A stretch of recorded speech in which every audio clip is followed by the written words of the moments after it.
పై రాష్ట్ర అధ్యక్షులుగా కూడా ఉన్నారు. వారిని లైన్‌లోకి తీసుకునేటువంటి ప్రయత్నం చేద్దాం. అసలు నిరుద్యోగ జేఏసీకి సంబంధించి 2,00,000 ఉద్యోగాల భర్తీ ఎప్పుడు అంటూ మనం ఇక్కడ ప్రధాన అంశంగా వేసాము. తనని లైన్‌లోకి తీసుకొని రాష్ట్ర కన్వీనర్ అయినటువంటి ఎస్ఎఫ్ఐ మూర్తి గారు లైన్‌లో ఉన్నారు. డాక్టర్ మూర్తి గారు. నమస్తే అండి. నమస్తే నమస్తే అండి. ఇక్కడ 2,00,000 ఉద్యోగాల భర్తీ ఎప్పుడు అంటూ నిన్న పెద్ద ఎత్తున ఓయూలో ర్యాలీ నిర్వహించారు.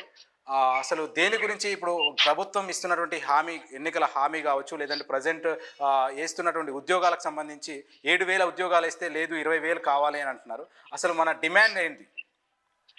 ముందువల్ల E69 మీడియా వారికి ధన్యవాదాలు తెలియజేస్తున్నాం. నిరుద్యోగుల పక్షాన, నిరుద్యోగుల గొంతుగా ప్రజా సమస్యల పైన అట్టడుగున వెనుక వెలిదేయనటువంటి అనేక సమాజంలో విషయాలు, కొత్త విషయాలు తెలంగాణ సమాజం ముందు పెడుతున్న, ప్రభుత్వం ముందు డిమాండ్ పెడుతున్న మీ మీడియాకు ధన్యవాదాలు తెలియజేస్తూ, ప్రధానంగా మేము నిరుద్యోగులుగా గత కొద్ది కాలం నుంచి ప్రధానంగా ఉద్యమం చేసేటువంటి కాన్సెప్ట్ ఏంటంటే, నిన్న జరిగినటువంటి ఉస్మానియా యూనివర్సిటీలో భారీ ర్యాలీ కూడా తెలంగాణ రాష్ట్రంలో కాంగ్రెస్ ప్రభుత్వం ఎన్నికల మేనిఫెస్టోలో కూడా మేము అధికారంలోకి వస్తే మొదటి ఏడాదిలోనే 2,00,000 ఉద్యోగాలు భర్తీ చేస్తామని చెప్పారు.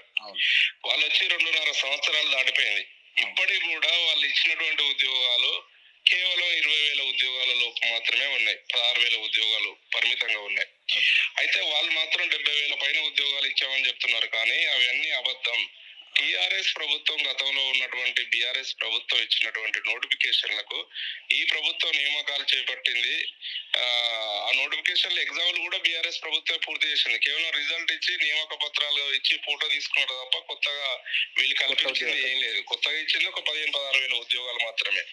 అయితే వీళ్ళు ఇచ్చినటువంటి హామీలు నెరవేర్చలేదు. దాని గురించి మేము అడుగుతున్నాం. దానితో పాటు ప్రధానంగా తెలంగాణ రాష్ట్రంలో పోలీస్ కానిస్టేబుల్ సంబంధించినటువంటి ఉద్యోగాలు ఎప్పుడు కూడా మెగా ఉద్యోగాలు నోటిఫికేషన్ ఇచ్చేది. ఇప్పుడు మాత్రం ప్రభుత్వం 5,000 ఉద్యోగాలు, 7,000 ఉద్యోగాలు మాత్రమే ఇస్తామని చెప్తున్నారు. కానీ రాష్ట్రంలో సుమారు 20,000 పైన పోలీసు ఉద్యోగాలు ఖాళీలు ఉన్నాయని డీజీపీ గాని ప్రభుత్వ పెద్దలు చెప్తున్నారు. అయినా కూడా ప్రభుత్వం అయ్యకుండా కేవలం ఆర్థిక శాఖతో ఆమోదం 7,000 ఉద్యోగాలే ఇస్తాం, ముఖ్యమంత్రి గారు 5,000 ఉద్యోగాలు ఇస్తామని చెప్పడం అనేది అత్యంత దుర్మార్గం. ఇది బాధ్యత రహితం, నిర్లక్ష్యపూరితం అని ఈ సందర్భంగా తెలియజేస్తున్నాం.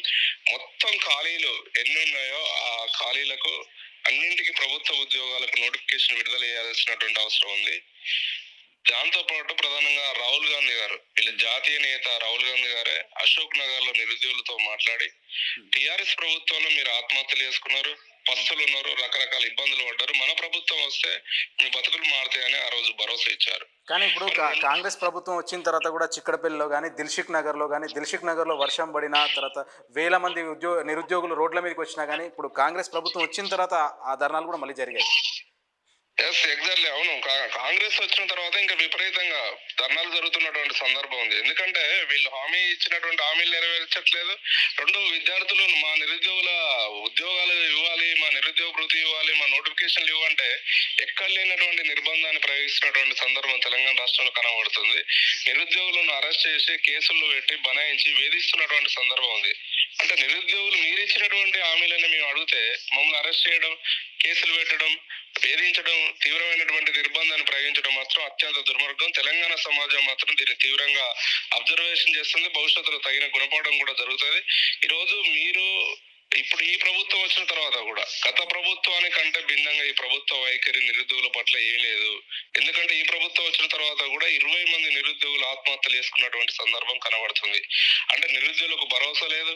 పస్తులుండి రేపో మాపో భవిష్యత్తులో ఉద్యోగాల నోటిఫికేషన్ వస్తాయని ఎదురుస్తున్నటువంటి వాళ్లకు జాబ్ క్యాలెండర్ ఇస్తామని మోసం చేశారు. నిండు అసెంబ్లీలో ప్రకటించినటువంటి జాబ్ క్యాలెండర్ ని ఇప్పటికీ అమలు చేయట్లేదు.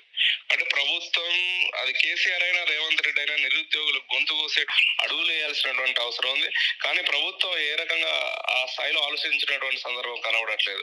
ప్రభుత్వం నిజంగా చిత్తశుద్ధి ఉంటే ఈరోజు నిరుద్యోగులతోనే కానీ లేకపోతే మేధావులతోనే కానీ చర్చ పెట్టి ఈ నిరుద్యోగ అంశం పరిష్కారం వైపు ఆలోచించేటువంటి పరిస్థితి ఉండేది. కానీ కనీసం వీళ్ళు ఇచ్చినటువంటి హామీలో ఖాళీగా ఉన్నటువంటి ఉద్యోగాలని భర్తీ చేసేటువంటి సందర్భం కనబడతలేదు.